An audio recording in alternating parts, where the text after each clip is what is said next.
Merci de rester fidèle au programme d'ITV. C'est parti pour cette édition du soir. Les titres.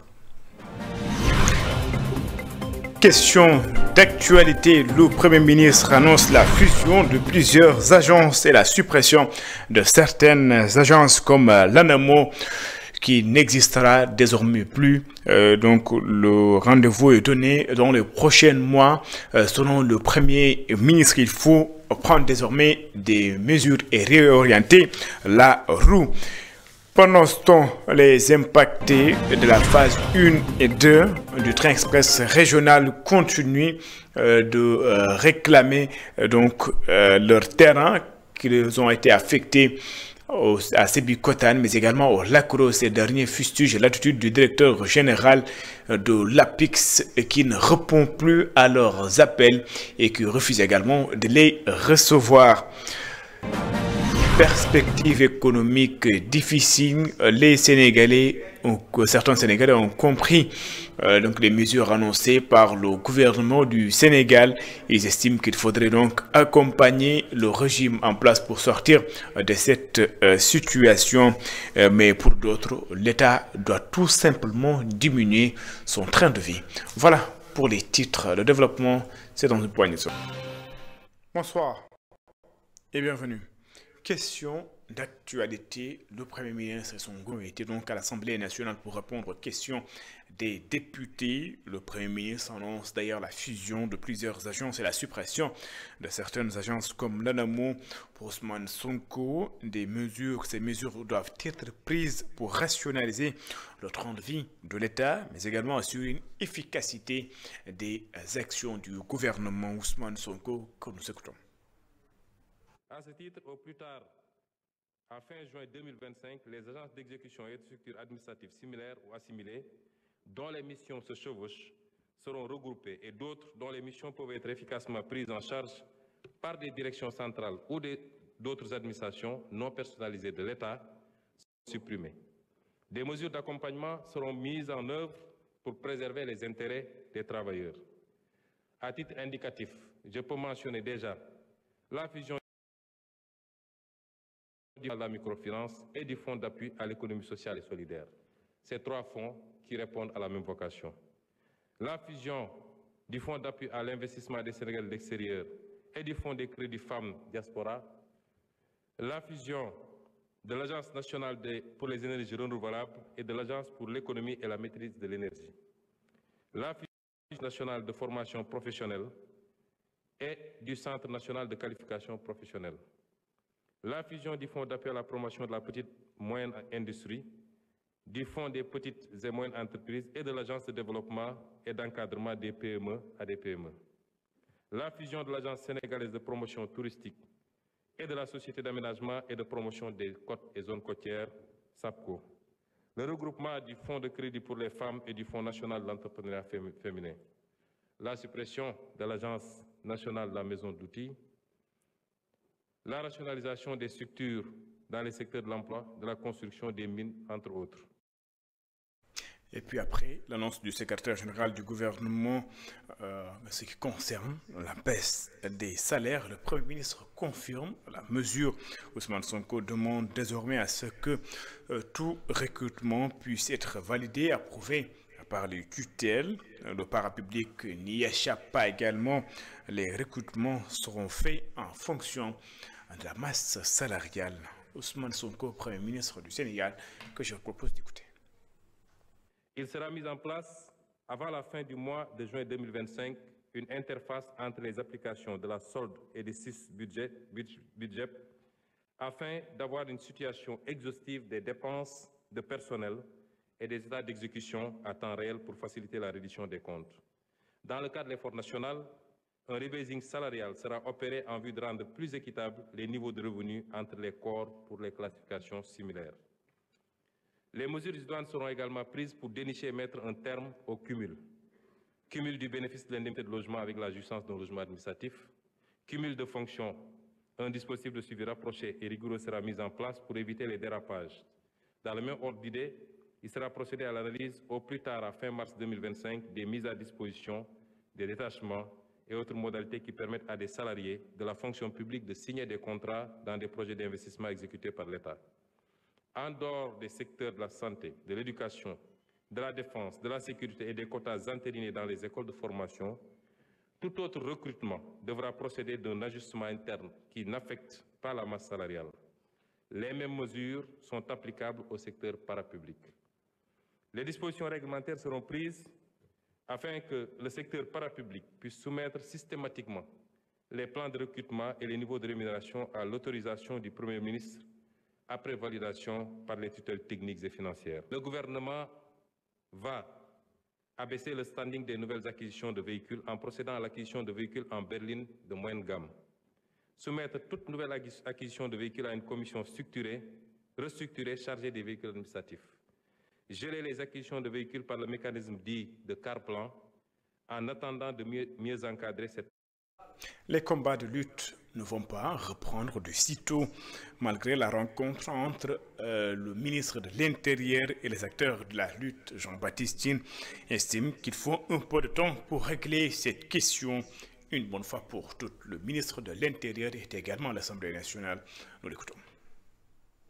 Et les incidents qui se sont déroulés ce dernier week-end, je voudrais commencer par m'incliner devant la mémoire du garçon qui a malheureusement perdu la vie dans des conditions très tragiques et regretter vraiment tous ces événements.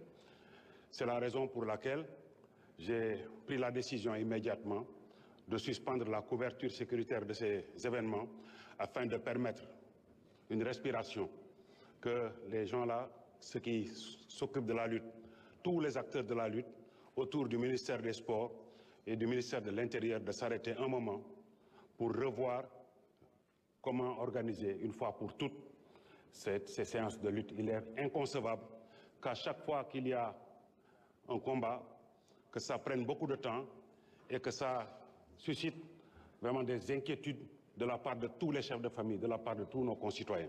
C'est inadmissible. Ils ont tenté hier de s'approcher effectivement du ministère de l'Intérieur. La porte n'est pas fermée. Nous les avons écoutés, mais nous leur avons dit qu'on ne pouvait pas revenir pour l'instant sur cette décision. C'est une décision difficile à prendre, mais il fallait la prendre. Difficile, perspective pour le Sénégal, perspective économique bien sûr, pour le Sénégal comme l'ont indiqué les autorités. Certains citoyens pensent que l'État doit réduire son train de vie et diminuer les prix des denrées de première nécessité pour pouvoir donc réinventer la roue. C'est un sujet d'Elisabeth Grastine et de Mafalfal. Il commence par proposer des solutions face aux perspectives difficiles annoncées par le gouvernement. Cet homme du troisième âge, marchant avec son masque, estime que l'État doit diminuer le coût des denrées de première nécessité. Moi, je dis qu'en fait, ils ont été élus véritablement pour régler le problème des gens, atténuer les souffrances, n'est-ce pas? Donc nous, on s'attend plutôt à des baisses substantielles sur les produits. Ce jeune homme, pour lui, la vie est déjà chère au Sénégal. Il estime que c'est au gouvernement de réduire son train de vie. Déjà, avec la situation actuelle, le peuple sénégalais tend à se maintenir debout vu la situation économique du pays. Diminuer les salaires, pour le moment, ça, sur l'ensemble du peuple, ça va impacter. Mais il suffit juste de diminuer le train de vie de l'État sénégalais. Donc, supprimer ce qui a dignité. Les perspectives difficiles annoncées par le gouvernement, ce père de famille en est bien conscient. Mais il estime qu'il n'est pas trop tard et que c'est à la population de soutenir l'État. Si vous voyez le salaire, bon, par rapport à la suppression des salaires, je pense qu'il y a une cible précise. Il y a des gens pour qui une baisse de salaire n'aurait pas d'impact significatif. Mais aujourd'hui, d'après ma compréhension, il est vrai que la vie est difficile et que cela annonce des lendemains compliqués. Cependant, je pense que si l'on ne soutient pas l'État, nous risquons d'arriver à une situation encore plus critique. Je pense que une situation socio-économique difficile, la suppression des subventions, l'annonce d'une baisse des salaires, ces décisions du gouvernement divisent les citoyens. Pour certains, c'est à l'État de soutenir le peuple plutôt que de faire des annonces sur l'avenir incertain. Pour d'autres, c'est à la population de soutenir le gouvernement. afin d'éviter des lendemains difficiles. Je le disais en titre, les impactés de la phase 1 et 2 du train express régional continuent de réclamer leur terrain, qu'ils ont été affectés à Sébikotane et au Lac Rose. Ces derniers dénoncent l'attitude du directeur général de l'APIX qui ne les a pas reçus depuis 4 mois. Il est d'ailleurs injoignable selon eux.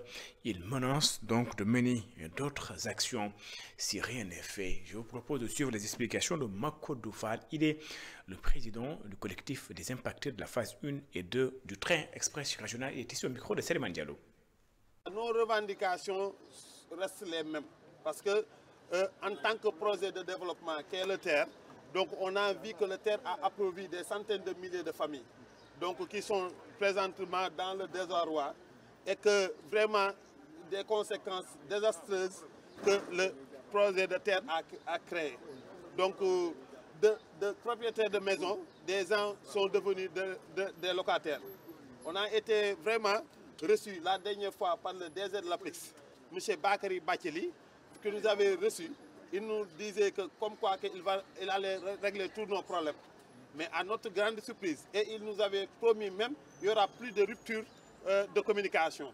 Donc nous sommes plus de 250 000 âmes. Rien que la première phase d'indemnisation, l'indemnisation est mixte. Et mixte, ça veut dire qu'on vous donne de l'argent et plus les terrains et les chèques d'accompagnement social, les primes de vulnérabilité, les pertes de revenus locatifs. Mais jusqu'à présent, donc nos terrains tardent à être vraiment réalisés par les deux terrains, le terrain de Sébikotane et le terrain qui se trouve à Lac Rose, donc tardent à être vraiment réalisés. Donc ça bloque au niveau de l'APIX. C'est l'APIX qui est responsable. D'ailleurs, le DG de l'APIX, lorsqu'il nous avait reçu, il nous avait dit qu'il allait accélérer les choses. Il nous avait dit qu'il n'y aura pas de rupture de communication entre lui et nous. Donc, on n'arrive même pas à le joindre ces temps-ci. Au-delà de ce sitting entre dans le cadre de notre tournée d'expression radicale. Donc, on avait entamé des marches et ainsi de suite.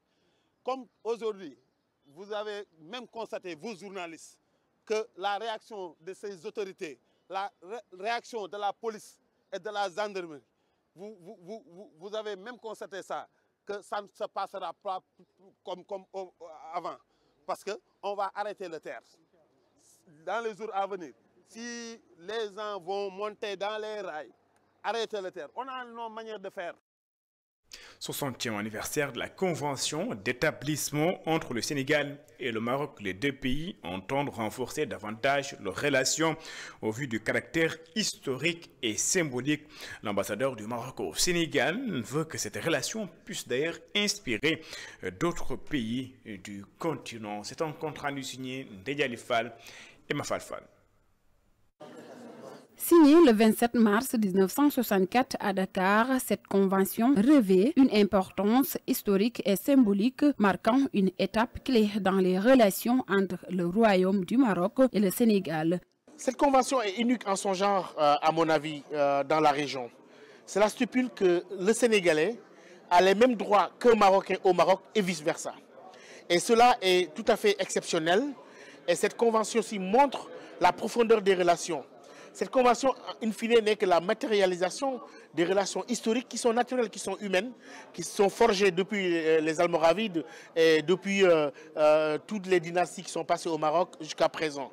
Et je crois qu'aujourd'hui, il est temps de se remémorer cette convention pour cette nouvelle génération qui n'a pas tout l'arrière-plan historique de nos relations, qui peut-être au Maroc ou au Sénégal ont découvert les pays vice-versa par le biais du commerce, des affaires. L'ambassadeur du Maroc au Sénégal réaffirme sa volonté de renforcer et diversifier le partenariat entre les deux pays. Aujourd'hui, célébrer cette convention, c'est raviver la mémoire de ce legs précieux et rappeler que nous avons la responsabilité collective d'en assurer la pérennité et l'enrichissement. Cette journée mémorable est l'occasion de renouveler notre engagement envers cette convention et envers tout ce qu'elle symbolise. Nous réaffirmons ainsi notre volonté de renforcer encore davantage nos liens de diversifier nos échanges et de faire en sorte que cette relation bilatérale d'exception soit une source continue d'inspiration pour d'autres pays du continent. L'axe Dakar-Rabat incarne un modèle exemplaire de partenariat durable. Pour marquer l'événement à cette année, plusieurs activités sont prévues à l'image d'un colloque international à Dakar placé sous la présidence de son Excellence le président Bassirou Diomaye Diakhar Faye, ainsi que des manifestations scientifiques à Dakhla au Maroc. Ndeye Yali Fall, l'agroécologie au service du développement. Il s'agit bien sûr de faciliter l'identification des menaces, de renforcer la collaboration et appuyer le plaidoyer pour une transition agroécologique sur la Petite Côte. Et je vous propose de suivre les explications de Laure Tal. Elle est la directrice de recherche de l'IPAR et est ici au micro de Muntaga Kane et de Mamoudba. Nous sommes aujourd'hui dans une dynamique où on a vu qu'il était essentiel de produire localement, de produire pour nous-mêmes, puisque quand on veut se fier seulement à la production mondiale, on peut être coincé quand il y a des grandes crises. On l'a vu avec la crise ukrainienne, on l'a vu avant aussi avec la crise Covid. Et donc les politiques actuelles au Sénégal prône la souveraineté alimentaire. Mais jusqu'à présent, on n'a pas trouvé un moyen d'arriver à cette souveraineté alimentaire. Et les acteurs de l'agroécologique nous amènent des solutions pour arriver à cette souveraineté alimentaire. Et avec le projet ARS, on essaye d'avoir des mécanismes pour qu'ils soient entendus, pour qu'ils aient ce qu'on appelle des données probantes, des évidences qu'ils peuvent mettre sur la table pour montrer que cette façon de produire-là, elle peut nous amener à la souveraineté alimentaire qu'on appelle de nos voeux, mais elle peut aussi rendre nos territoires beaucoup plus attractifs. Et quand on est à Mbour, qui est une zone qui est reconnue pour le tourisme, on ne peut pas développer Mbour sans penser à garder la durabilité du territoire et l'attractivité du territoire. Université Ibama Ibader Thiam, bien sûr, de Thiès vers la mise en place d'une UFR en sciences agroalimentaires. Des experts sont en train de réfléchir sur cette question. Cette filière est dédiée aux bacheliers de S, de la série S et la série L2 de cette année. L'UFR va également répondre aux besoins du marché du travail et contribuer à la souveraineté alimentaire. Je propose de suivre les explications du professeur Salif Gueye. Il est le président du comité de pilotage de la mise en place de l'UFR. Il est ici au micro de Muntaga Kane et de Mamoudba. Dans le cadre du plan stratégique, on a un plan stratégique de l'université de l'Ethiam 2025-2029. Et ce plan stratégique a été validé par le conseil d'administration de l'université. Et parmi les recommandations de ce plan stratégique figure la mise en place d'un pôle agronomique.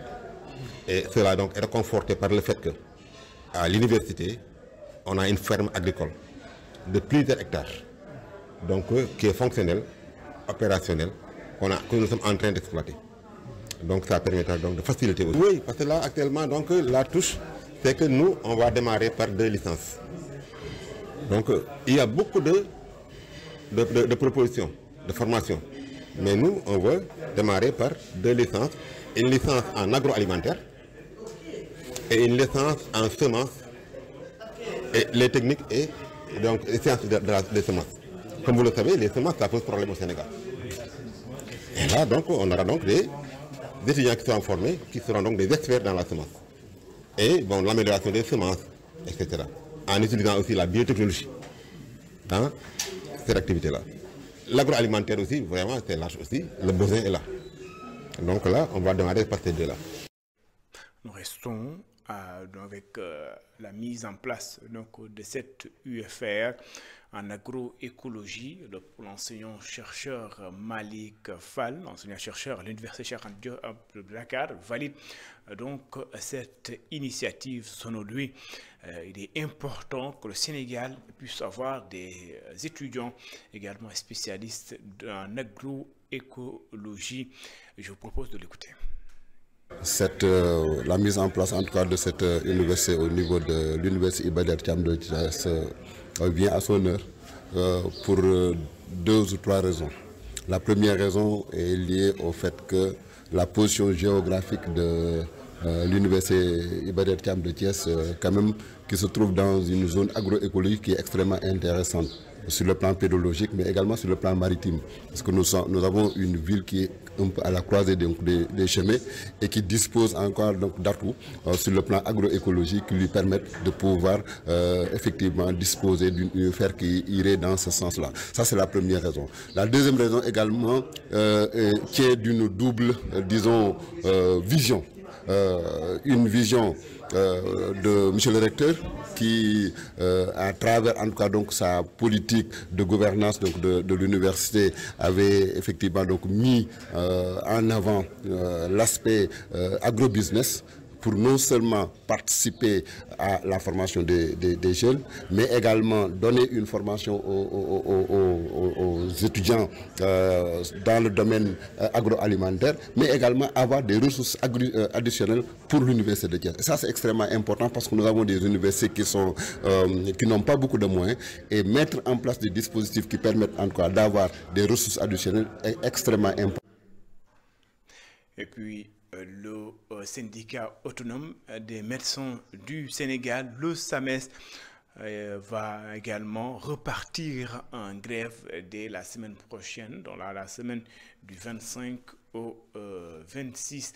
Le SAMES qui estime qu'après avoir mené donc les actions de la dernière fois, le gouvernement n'a pas réagi. Donc les mercredis 26 et jeudi 27, 48 heures de grève avec respect strict des urgences sur toute l'étendue du territoire national. Pour ces médecins, le ministère de la Santé, le ministère de la Fonction publique n'ont rien fait pour régler leur situation. Ils sont donc obligés de repartir à la lutte. Retenez donc les mercredis 26 et jeudi 27. Une grève de 48 heures sur l'ensemble du territoire national, mais avec respect strict des urgences sur toute l'étendue du territoire national. Journée nationale de l'élevage. Les préparatifs vont en bon train à Kaolack. Selon le secrétaire général de la commission des finances de la journée, toutes les préoccupations des éleveurs ont été rassemblées dans un document. Il sera exposé devant les autorités le jour J. Aliou Ka est le secrétaire général de la commission des finances de la journée nationale de l'élevage. Il est ici au micro de Sékou Diallo et d'Astoumaï. Oui, c'est un peu difficile. Tu sais, les nouvelles autorités ont l'envie. Mais certainement sur le terrain, ils ont apporté un soutien, mais c'était insuffisant. Mais c'est la compréhension. Les situations sont un peu difficiles, mais néanmoins, on a eu des gens qui nous ont aidés. Et il y a également des compréhensions entre les éleveurs et le ministre. Vous savez, le Saloum, c'est une zone agro-silvopastorale. Il y a les agriculteurs d'un côté, il y a les éleveurs de l'autre côté. Donc il faut qu'il y ait une compréhension mutuelle. Et ici, dans le Saloum, chaque éleveur est agriculteur et chaque agriculteur est éleveur. Donc il faut que les gens se parlent. Parce qu'on a des problèmes de piste du bétail, on a des problèmes de forage, on a des problèmes d'aliments de bétail, on a des problèmes de... En tout cas, c'est une liste exhaustive. Mais néanmoins, nous sommes en train de trouver des solutions. On a eu la chance d'avoir également un gouvernement qui est à l'écoute des éleveurs, qui nous comprennent, et je pense que des solutions seront trouvées dans les brefs délais. C'est d'ailleurs, c'est tellement qui me font cette édition. Merci de l'avoir suivi. Excellente suite de programme sur les antennes d'ITV.